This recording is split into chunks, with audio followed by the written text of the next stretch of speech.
Hey, beauty! This podcast is a powerful gallery of raw real life stories and the reasons that led these women to reach out to do a boudoir and glamour session. And it was created to give voice to my clients, also known as bombshells, to share their beautiful stories as means of inspiration to other women as well. We also talk about body and mind wellness for the modern women with special guests.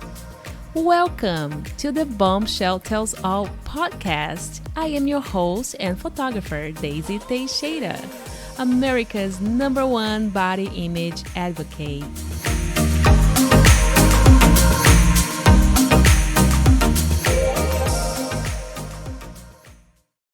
Hello, beautiful bombshells. This is Daisy Teixeira. I am your photographer here with Boudoir by Daisy Photography Studio, and I always have the best bombshells here.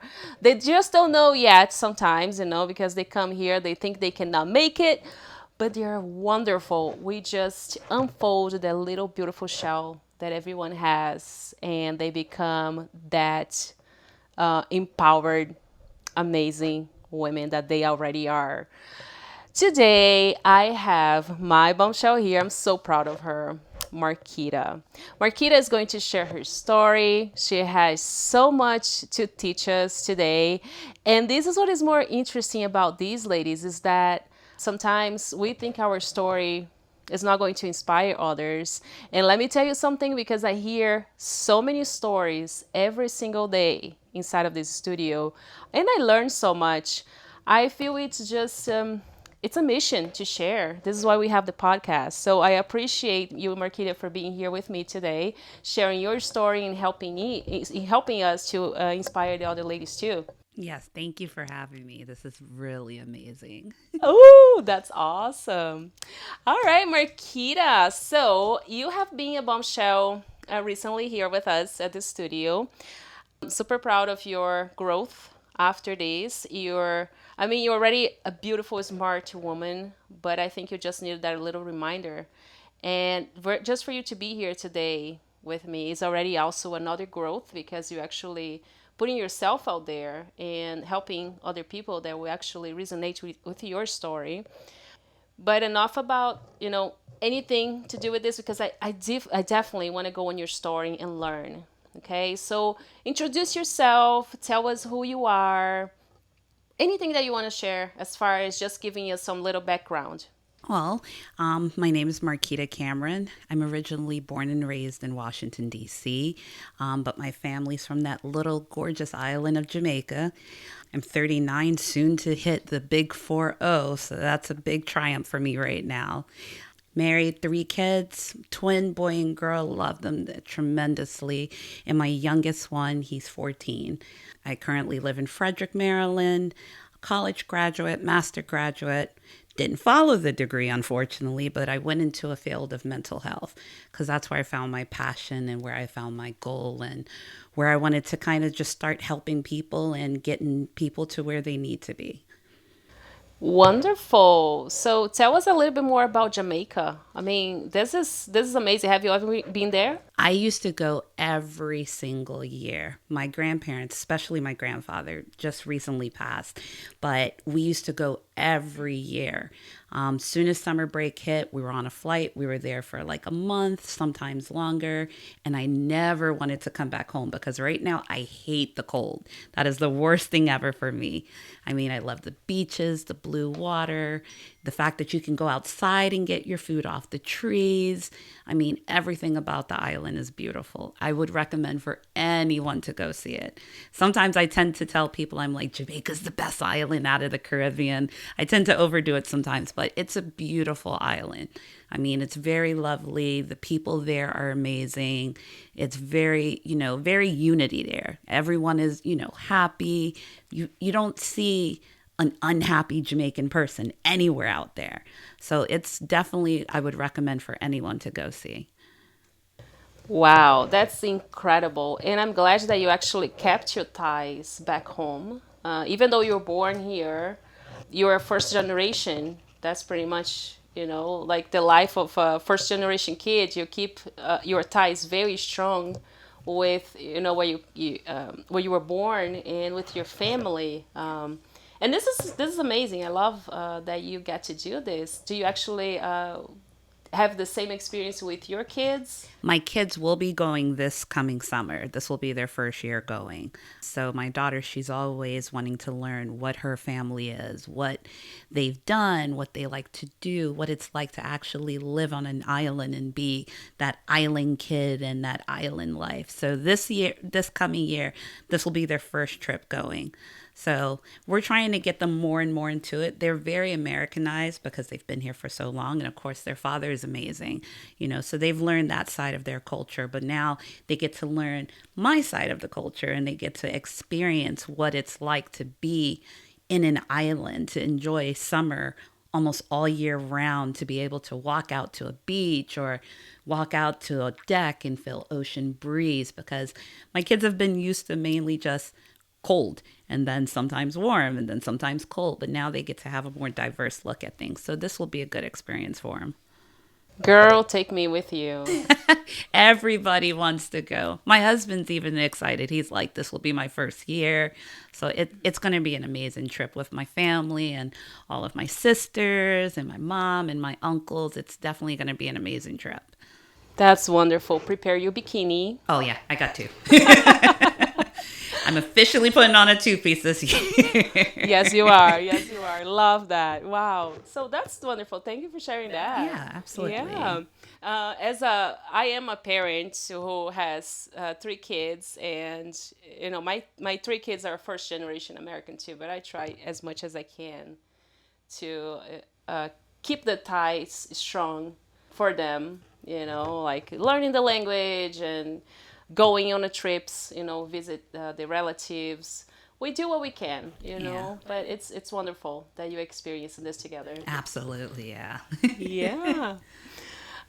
So, Marquita, talking about your childhood and all your trips and visits, how was that? Just like, can you tell me something funny? Any memories that you can go back to share?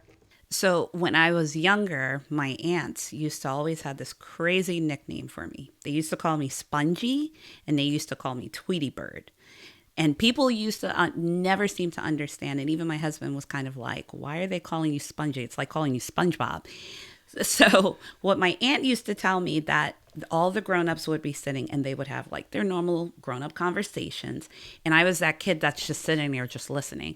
And it was like I absorbed everything that they were talking about. That sometimes there was stuff I shouldn't have absorbed as a kid, and I would end up repeating it back. I mean, of course, I got myself in so much trouble all the time. But she said, you're like a sponge. You absorb anything going on. You don't know your place as a kid. And then she would say that I was a Tweety Bird because I talked too much. Everything I absorbed came right back out my mouth and it's all the time. So those were my nicknames when I was a kid. And my mom used to always say, she was like, she never knows when she's supposed to keep her mouth shut. So that was one of the crazy things that I was known as a kid. Even when I got into high school and then, of course we were like set up emails and, do your personal stuff that you have. And I was like, my email's going to be Tweety Bird. And people were like, why? I'm like, ask my mother, ask my aunt. And they were just looking there like, oh God, here she goes again. So that's a really fun fact that I tell a lot of people about me, that, just being that talkative bird that couldn't keep her mouth shut. That is so cute. I love them. Yeah. Yeah, absolutely. I think honestly, it's interesting that you went into a different career path, Yeah. because I can kind of see you working with mental health issues. You're there to listen, but you're also giving that advice when needed as well. And so in a way, I think our personalities, they do tend to bring us closer to where we are supposed to follow our mission. I am a firm believer that all of us have a mission here. Some people are, all of us. I'm sorry. We are here to learn to love ourselves. This is one very, very important mission, so we can actually love others as well. However, there are career paths that was destined to be for us. Of course, there are some kinds of jobs that we definitely don't feel like it's for us. Completely fine. We can change our course and go somewhere else, some other direction. But you kind of feel when you're in the right place on the right time. At least I have that impression. Is that the same thing with you? That was for me and still is today. When I was a kid, I my father was in the military. So I used to watch this show called Jag, and it was about a military attorney. And every time I watched it, I always said, that's what I'm going to be. I'm going to be that attorney. I'm going to be that military Jag. So I always loved law. I mean, from mysteries to legal stuff to the courts. That was like, oh my gosh, that's what I want to do. Even in personal life situations where we had legal matters, and I was like, I knew how things were going to play out. And I always said, well, if I was an attorney, that wouldn't have happened. I would have did this, this, and this. Of course, there I go with the Tweety Bird, just talk, talk, talk, talk, talk. But that talking kind of wanted me to go that route. As I grew up, and then I started the experience of going to school, learning pre law, doing the political studies, minor in international studies, even turning around and getting the master's. I did all that, and I realized, even working in the courthouse here in Frederick, I was like, this isn't for me. This isn't where I want to be. Because it was always, you're in a courtroom fighting for something that you probably could have prevented. I mean, a lot of those cases that were there, and I watched a lot of the attorneys how they were working, and they just said, if that client of mine's had that person to talk to, or had that influence of saying, hey, this is not the path, you wouldn't be in this courtroom. So then as I got older and when I got married, my husband went through his mental health issues. My daughter at the time went through her mental health issues. I ended up working in Shepherd Pratt here in Frederick. And I watched how the people worked in there. Now, mind you, I worked behind the scenes for a bit. And I was kind of like, I want to help people.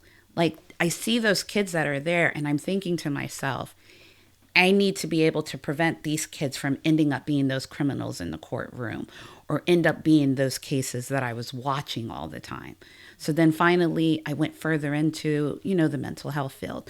I moved to a different agency. I became more involved with them. And then I realized that it became my passion, not because I had my own personal stuff. I mean, of course, everybody's going to want to help their family or their kids in any way necessary. But that drove me more to wanting to be out there to help them. I wanted to prevent those urgent cases or prevent those things that happen. And I mean, working in the mental health field, I've seen so many things from kids going through things, moms going through things, dads going through things. And I kept saying, I want to help them. So the more I helped, the more I enjoyed. And the more I enjoyed, the more I wanted to do it. And before I knew it, I was so far in, I was like, well, this is where you're at. You ain't going nowhere now. And I mean, every day, we have kids that come in, and I mean, their little faces are just so amazing to see. And then when you look at their stories, and it's like, my gosh, I hope I'm making some difference to them. And normally, when we get to that part of where they completed their treatment goals and they're doing great, they come back and they just tell you, thank you for being that person that listened. Thank you for giving me that doctor's note for school or whatever it is. I mean, because you made that person's day no matter what it is. I mean, even today, I still have tons of parents that I, speak with, off and on, that sometimes they have their issues here and there because everybody's going to have their issues. But, when they need that voice to listen, they call. And usually on that first one they get, and they're just like, I just need you to listen. That's all I want from you.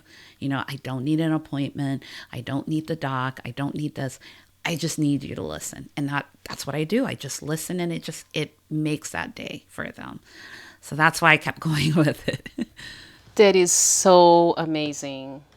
I I see this here in the studio as well. I think sometimes people, they need some time to have some, like, they need someone to listen to whatever, issues they're going through. Sometimes don't you feel like even when you go to a hairdresser, the hairdresser kind of hears all your story, already knows about everything in your life. You need to talk. We are social people. And unfortunately, I feel like there is an epidemic of solitude, not only in America, but in the world in general. People are more social on social media. They are everywhere, social, like socially speaking, as Facebook, Instagram, but they're not everywhere. They're not having the human contact that they need.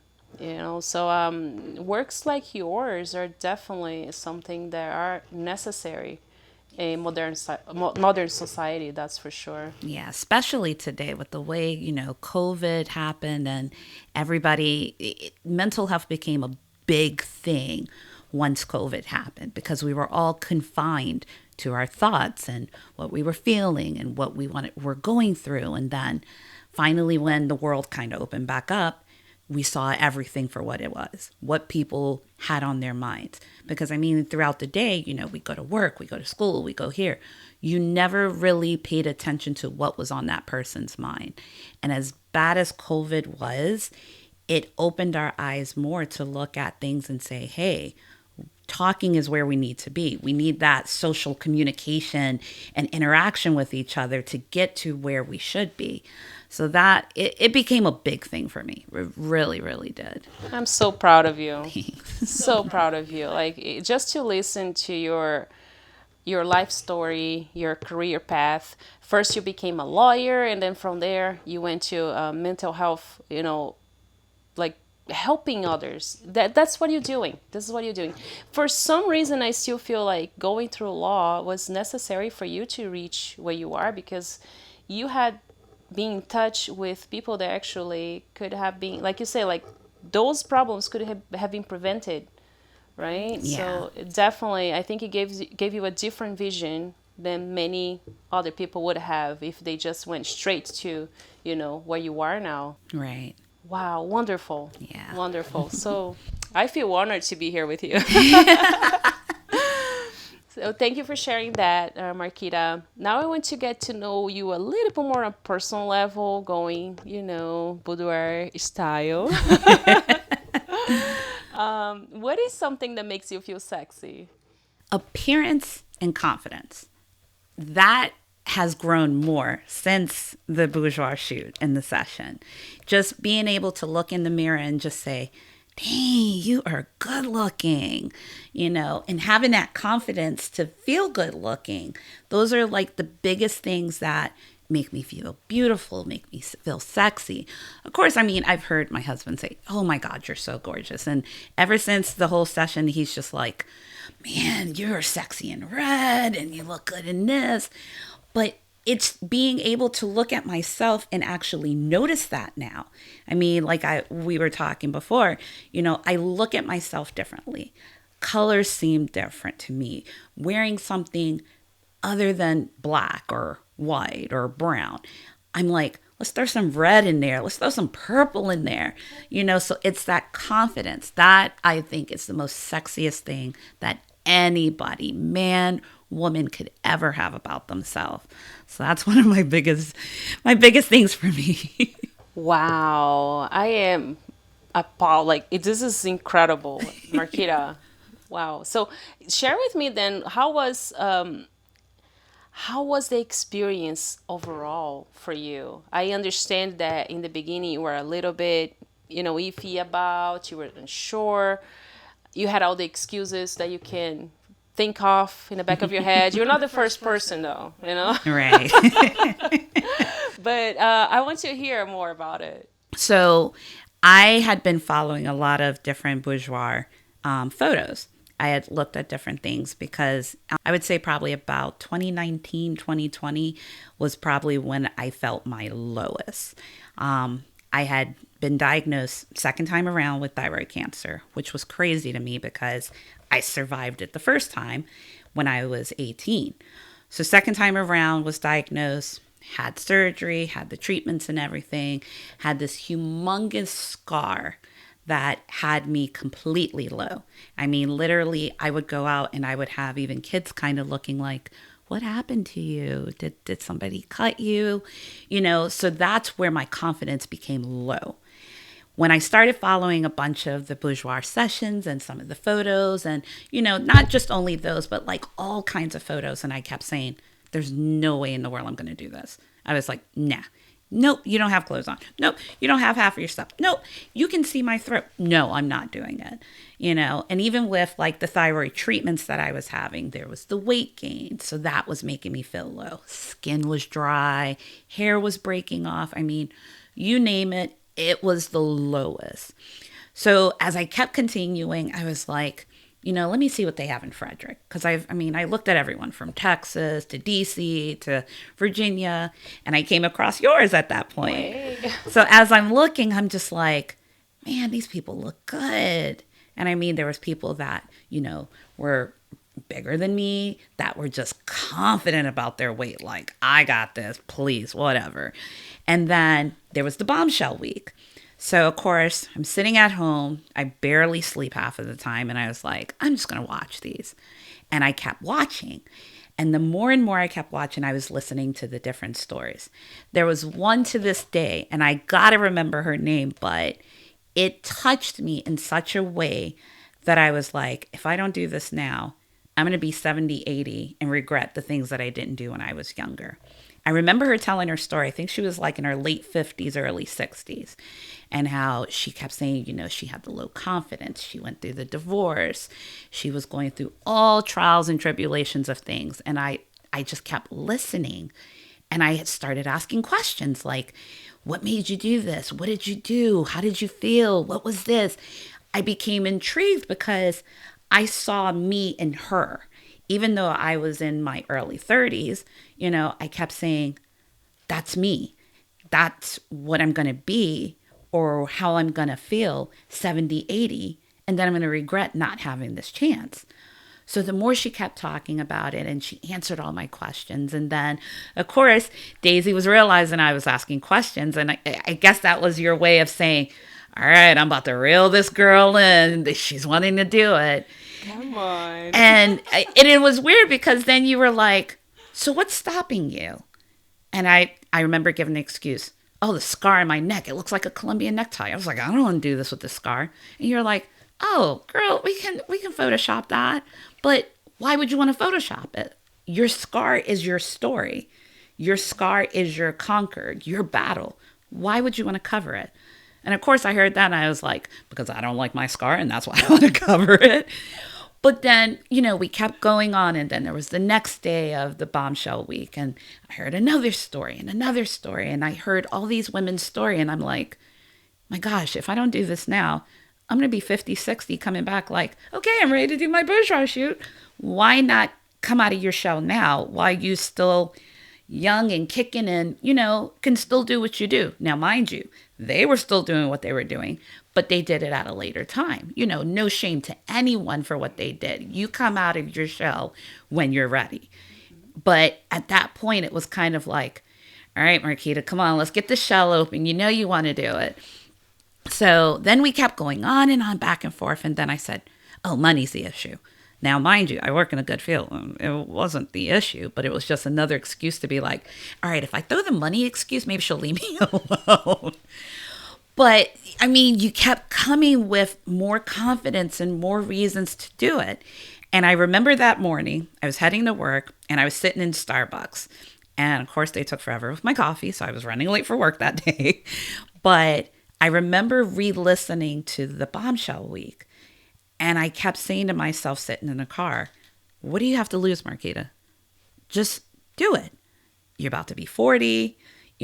Let's step out of your comfort zone. Let's step out of that shell. Because as a kid, I always did that. The minute I felt like I wasn't confident about something, as my aunt said, I was that Tweety bird. I'm going to come out and I'm going to talk and I'm going to let it known.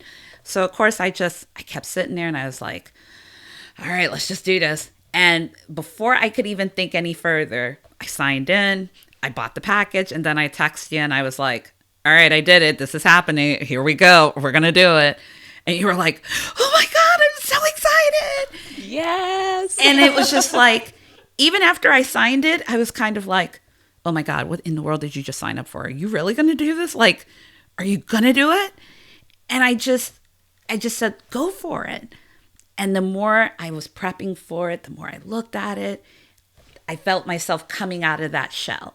I became more confident. It was kind of like, all right, what colors are going to work? How's this going to look? And I started talking to my friends about it.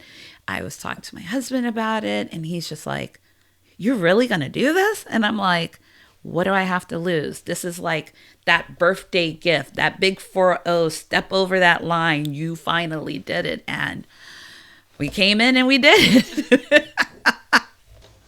I love this. It brings them good memories. I'm like, Marquita, stop the excuses. Because there was tons of them. No, you did so well. You Thank did you. so well. And it is a journey for everyone. I am glad that we are able to share other people's stories again that helps other people. Whenever you actually put yourself out there, of course, you are the owners. You tell others. I mean, what do you want to tell? You know, that's you don't have to go through some experiences that might make you feel uncomfortable, and that's okay. But the experiences that you're okay with sharing, those ones are very inspiring. They make us go like create like a close bond together. And over here, I feel like we do have that. We do have the, I call it the Bombshell Club, or, you know, you guys are my Bombshell. Yes, you are. You are. We become friends after, you know, which I absolutely love because for me is more than just, you know, a business.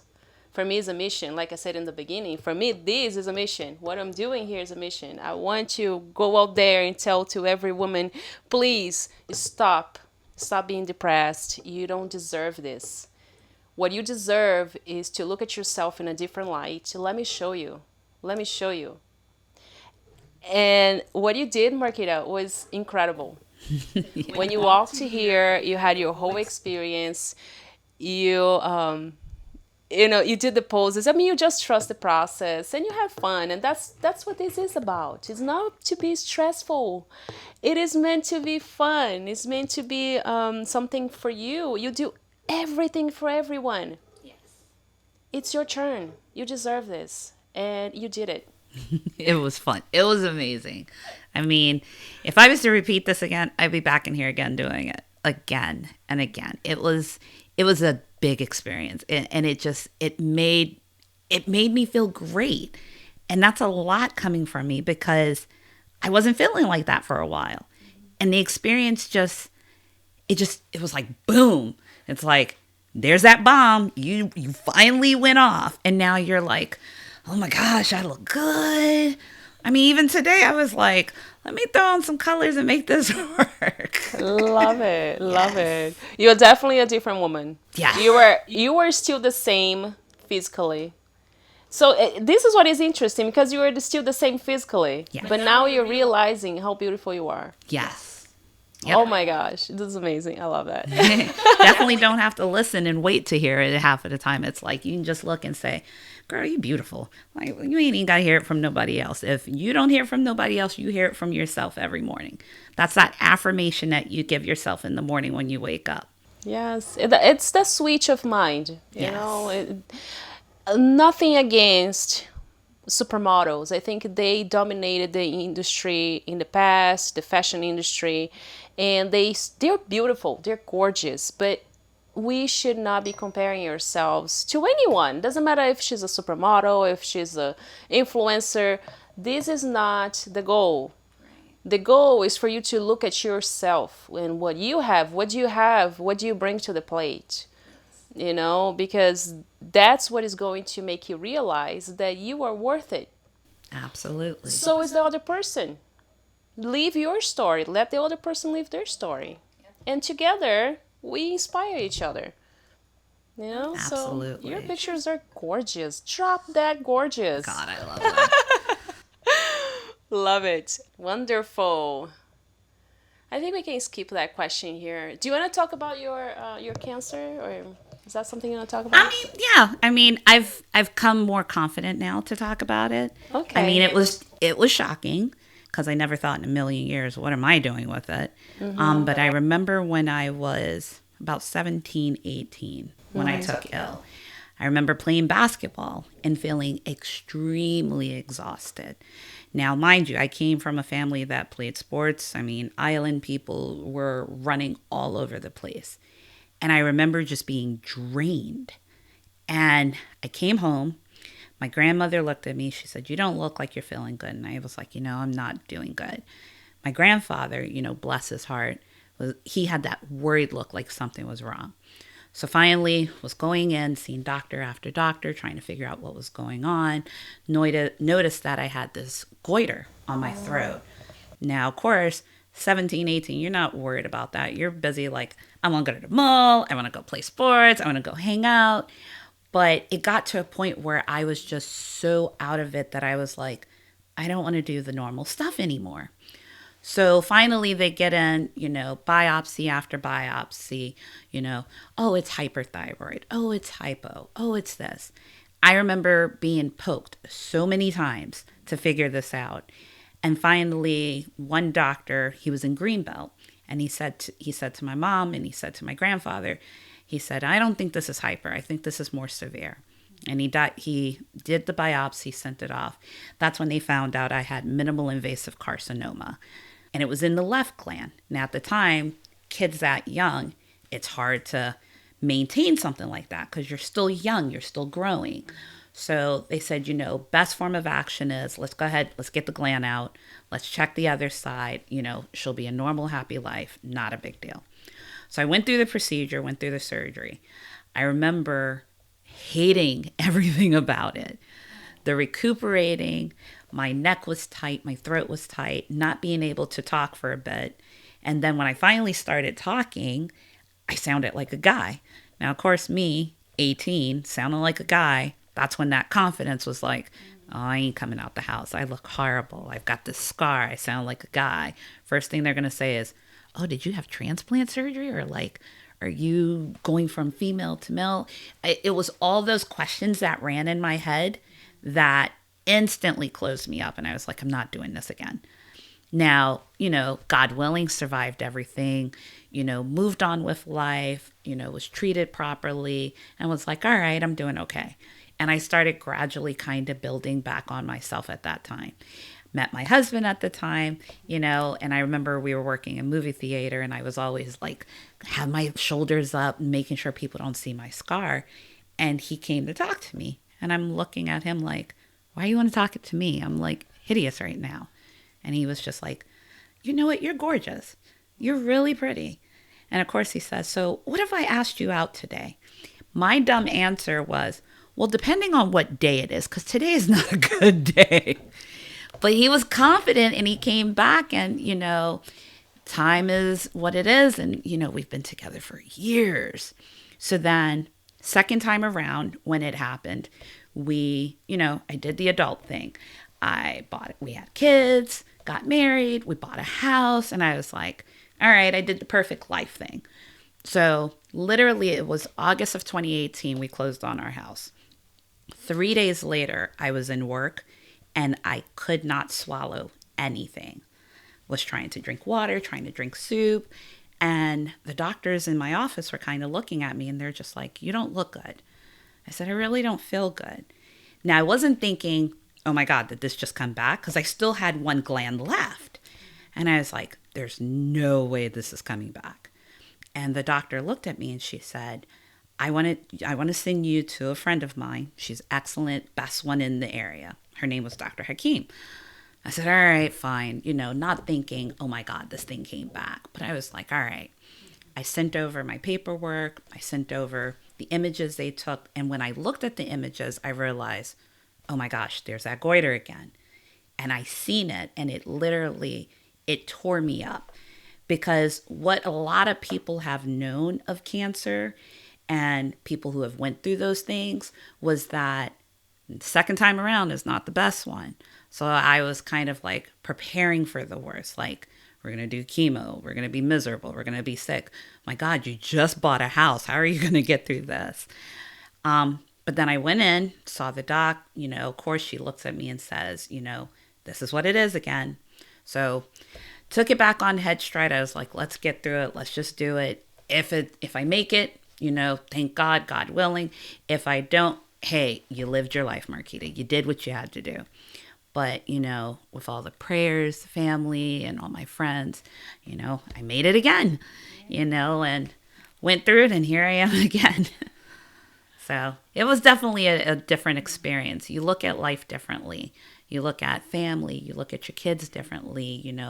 You tend to love more because you never know, is this your last day? So it was definitely a different experience for me. Tomorrow is not guaranteed to anyone. Absolutely. Yes, but I am certain that I was mentioning this to you earlier. Like, we do have ways of learning lessons in here, all of us. If we are here on this planet, if you're here, know that it's something for you to learn, because this everything here is temporary. Yep. Everything. So whatever that lesson brought to you, Marquita, as a person, it does teach me a lesson too. It teaches me that tomorrow is not guaranteed. We want to look at life with different eyes. And because we don't know what is coming tomorrow, we have to live every day as, we don't know. Like, when am I going? I don't know. It could be tomorrow. It could be, in 1 week. It can be when I'm 80. Right. Doesn't matter. Do the best you can. Be here. Help others. Help yourself. Help yourself. Live a fulfilling life that you can actually look at things with color, like you mentioned before. So it definitely teaches me that lesson to not take things for granted. Absolutely. Absolutely. Wow. Wow. And I am glad that you were here. Your scar is beautiful. Thank you. It tells a story. Yes. That's what it is. I don't see it differently. It's beautiful. Yeah. It makes it's like your beautiful color that you have that reminds you every day of that lesson. Be proud of it. Absolutely. 100%. I love it. It's beautiful, Some scars they show, some don't. Yeah. This is the thing. Yours is there to remind you every day. I love that. I love that. Thank you for sharing that too, Marquita. Wow. Very, very inspiring. Um, so with that being said, do you have a motto or a favorite phrase that you go by? So I've learned one and I've kept it. I'm actually planning on getting it tattooed once I can figure it out. But it's a Latin phrase. It's from Julius Caesar. And when he said this phrase, he wrote a letter to the Roman state after he won his battle over zealous. That's the history behind it.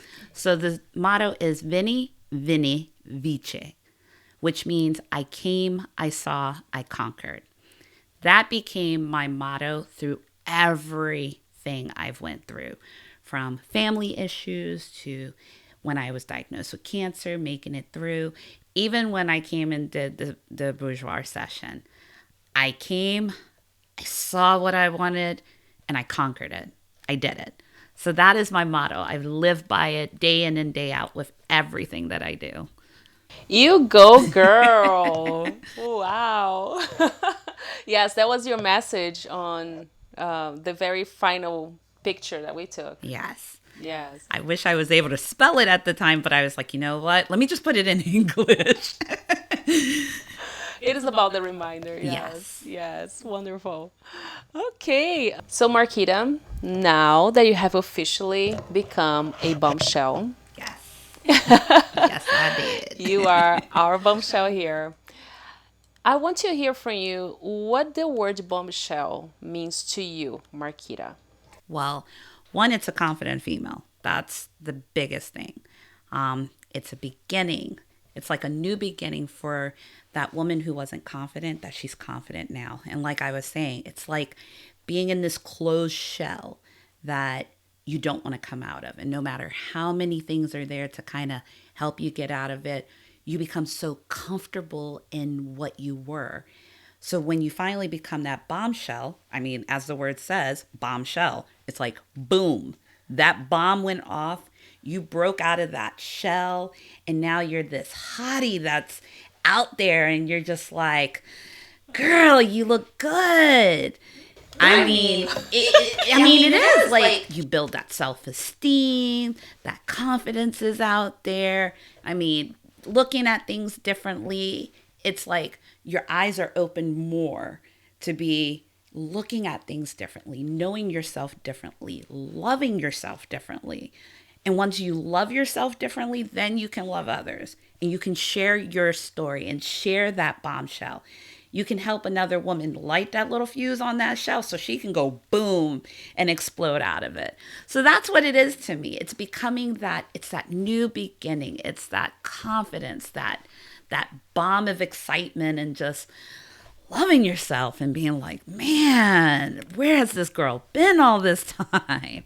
That's what being a bombshell means to me. I am in love.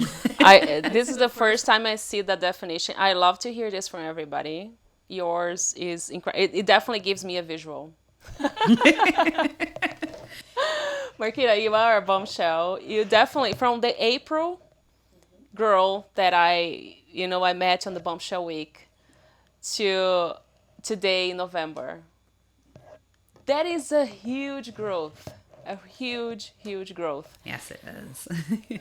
And I feel so honored that you allowed us here to show you that because you're beautiful. Thank you Incredible. so much. Smart, kind, uplifting. Yes. So you keep doing you, keep being the best version that you can be every single day. And it's okay. Sometimes we feel tired too. I feel tired too. Everyone does. Yeah. Recharge and go back again. But from here on, you gave a big jump. Keep going. Okay? Keep going. And I love you. I love you so much for this, Daisy. I mean, the skies are the limit at this point now. And you've made me look at it like, girl, go for it. You got it. You got it. You are amazing. I mean, for any other female out there who definitely, is rethinking it, do it. What do you have to lose? Life is too short. Tomorrow's never promised. And girl, you probably look good anyway, so just go for it. Exactly. Listen to Marquita. Thank you so much, Marquita, for being here today with this episode. I absolutely love your story. Thank you. Ladies, listen to Marquita. She has been through it all, from her early teens to, her as an adult here. So it's a beautiful journey to follow along. And I wish that all of us could experience this growth that she's experiencing here. And you can. It's a matter of really giving that one step. Okay? You got this. Thank you, Marquita, again for being here. Thank you for having me. This was amazing. Absolutely. Thank you so much for listening, Bombshells, and we'll see you on the next episode of the Bombshell Tells All, the show. Bye-bye. Bye. Ladies, thank you for listening to today's podcast. Please don't forget to share the positivity and love with your friends by subscribing and sharing this message so we can continue producing more content for you. And remember, self-love starts within. I am your host and photographer, Daisy Teixeira, with the Bombshell Tells All, the show.